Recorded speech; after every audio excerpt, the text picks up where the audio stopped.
Ah, okay. So I'm sorry. My name is Jacques Robidoux. Celestino Colon is in the same room as I am. Okay. My name is Jacques Robidoux. I am serving life without parole at Old Colony Correctional Center, and I've served 24 years in the system. I would like to thank this committee and the legislature as a whole for extending inmates this incredible opportunity. Thank you, Senator Timilty and Representative Gonzalez. It is a gracious act for which I am not worthy. I would like to testify today about Senate Bill 1535, House 2319, an act to ensure appropriate access to medical parole.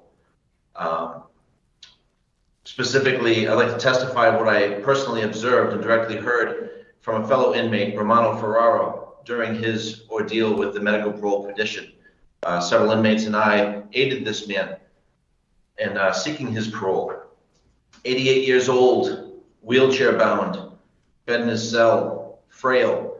By all means, the DOC defined him as incapacitated.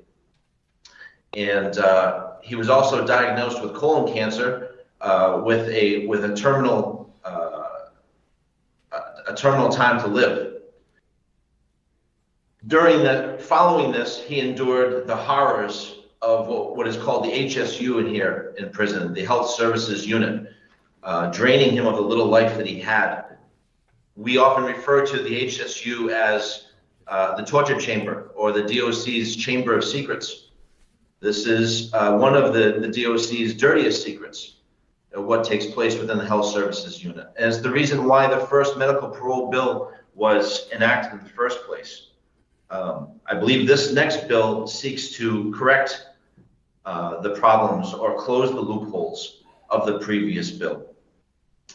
Concerning inmate Romano Ferraro, once the treatment started, he only lasted another 4 months, but he had been so wasted from his experiences within the HSU, it truly destroyed his health before he now had an opportunity for treatment to take. The administration dragged its feet, using the maximally allotted time given to it by the original bill, and the administration turned down the petition in a clearly political decision. This bill is good because it does two things. One is it clarifies eligibility determinations. Romano was clearly incapacitated, and he did not have a prison history of physical or sexual violence.